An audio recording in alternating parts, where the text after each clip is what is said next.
Isa ng ganap na Department of Health o DOH accredited Animal Bite Treatment Center ang Gapan City District Hospital.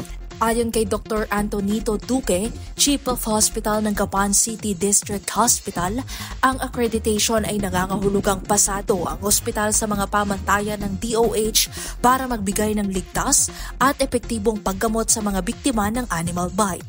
Ibig sabihin po nito, ang paggamutan ay dumaan sa pag-inspeksyon ng DOH. Pumasa tayo sa pamantayan nila na tayo ay maging isang Animal Bite Treatment Center.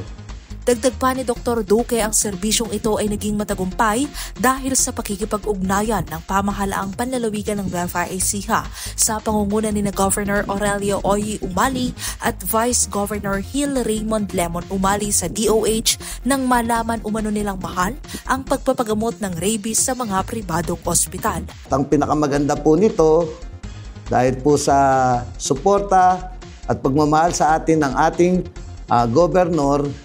Governor Oy Matias Umali at ang ating Vice Governor Lemon Matias Umali, ngayon po ay makukuha na natin ang vaccine na anti-rabies na libre sa ating pagamutan.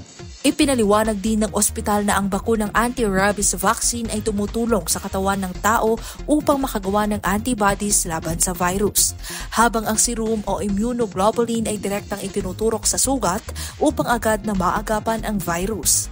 Ayon kay Chief Nurse Felipa Azarcon Soriano, ang mga pasyenteng nasa Category 3 bites, gaya ng kagat sa muka, leeg o multiple bites, ay agad na binibigyan ng parehong ARB at serum.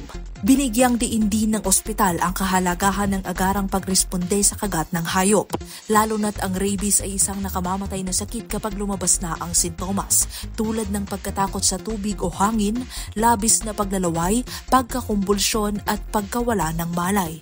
Payo ng mga doktor, kung makagat ng hayop ay hugasan agad ang sugat, pansamantalang ikulong at obserbahan ang hayop at agad magtungo sa pinakamalapit na Animal Bite Treatment Center.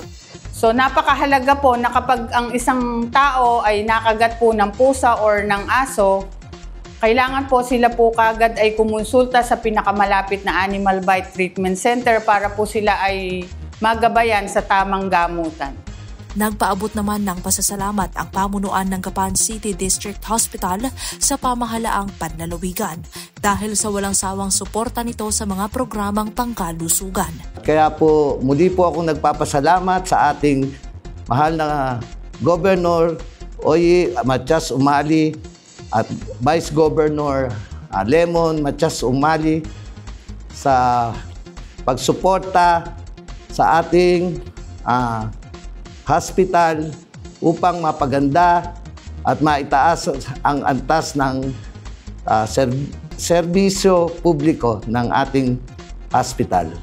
Maraming salamat po. Kasama sina Jerome Tiquia, Smile Supetran, Jeremy Ramos, ako po si Carmel Joy Miguel nag-uulat.